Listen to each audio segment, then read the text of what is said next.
2019లో Andhra Pradesh per capital income పెరిగి ఉంది, పక్కన పెట్టండి మామూలుగా. 2019లో కోవిడ్ 2 సంవత్సరాలు వచ్చింది.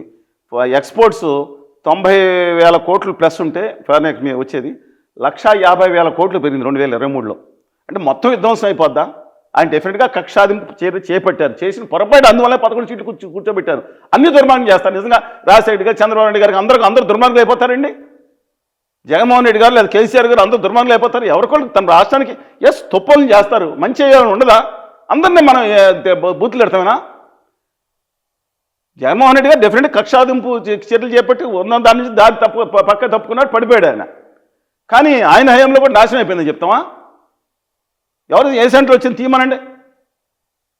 హైదరాబాద్లో 1990లో 92లో సిఎంసి కంప్యూటర్ సహా మన ఇన్ఫోటెక్ 94లో ఇన్ఫోటెక్ అయింది. లేకపోతే సాలిడ్ సిస్టమ్స్ లేవా? సరే, అది పక్కన పెడదాం. నేను అడుగుతున్నాను, ఓకే ఇంత జరిగింది కదా, ఏంటంటే వీళ్ళు ముఖ్యమంత్రులు చేసింది, నేను అన్నాను కదా ముఖ్యమంత్రులు చేసింది ఏంటంటే అందరూ కలిసి అక్కడ. ఇవాళ జగన్మోహన్ రెడ్డి గారు ఉన్నారు, ఇంతకుముందు ఇప్పుడు చంద్రబాబు నాయుడు గారు ఉన్నారు, అంతకుముందు చంద్రబాబు నాయుడు గారు ఉన్నారు. ఈ 11.5 సంవత్సరాల్లో ఆంధ్రప్రదేశ్ సాఫ్ట్వేర్ ఎక్స్పోర్ట్స్ 3 లక్షల కోట్ల 2 లక్షలు ఎంతకు చేరింది తెలుసా? చెప్పండి. హైదరాబాద్ సాఫ్ట్వేర్ ఎక్స్పోర్ట్ తెలిసేప్పుడు 2026 నాటికి ఎంత అవుతుంది? 25-26 నాటికి 3 లక్షల కోట్లు దాటిపోతుంది తెలుసా మీకు?